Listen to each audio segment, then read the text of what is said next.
in many people's theories of revolutions and such, they talk about how the middle class is much less likely to participate in the revolution because they're not willing to risk what they have. They're comfortable.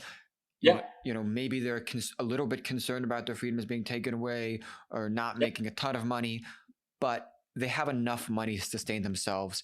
And so this idea of drawing the sword and giving up everything to overthrow the system is just not that desirable to them because they are comfortable within the system. And notice just again, first of all, it's not just money.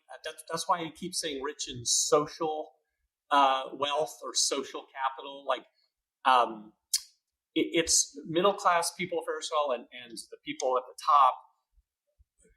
Part of what they have that's great is wealth, but they also have just opportunities to do more in life, and they get to do the kinds of activities that give life meaning. So that's partly why, yeah, middle class people in general are going to be. It's difficult to get them to become revolutionaries because they really are enjoying some of the things that makes life, worth living, like in an Aristotelian sense, not just a desire satisfaction sense.